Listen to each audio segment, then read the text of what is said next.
I loved good old time Whitesburg, Kentucky, to the point where I finished watching this episode and immediately had a look at how easy it would be to get to Kentucky from the UK.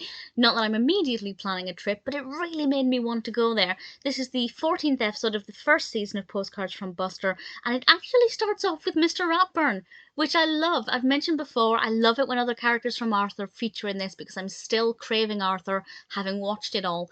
And Mr. Ratburn gives Binky a homework assignment. Everybody's in pairs.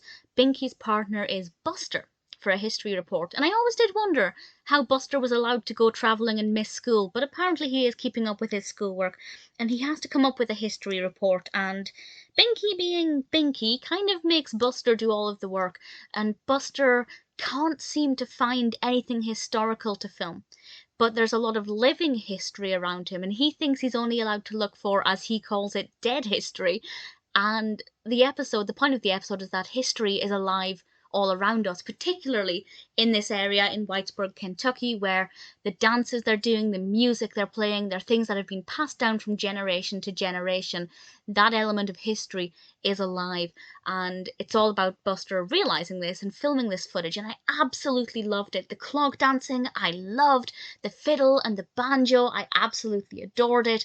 The pacing of some of it's not great. For example, Buster does this narrative about aliens over some of the dancing. The dancing is great to watch, but Buster's commentary overshadows the instructions that the dancers are being given, which I think kind of ruins it because it's harder to follow along what they're doing. But also, it just ran on for too long. Buster's narrative just took up far too much time. The pacing there wasn't great, and it is like that in a few different places. But generally speaking, it's really engaging, really enjoyable. The music is fantastic. Buster's joke about Kenneth W. Tucky, I have to say, really amused me, and it did make me wonder if there's anybody out there called Ken or Kenneth Tucky. I googled it, apparently there are. And I had a lot of fun with it. It's a really great episode, and as I said, it really made me want to go there, which I think is a sign of a quality episode of Postcards from Buster.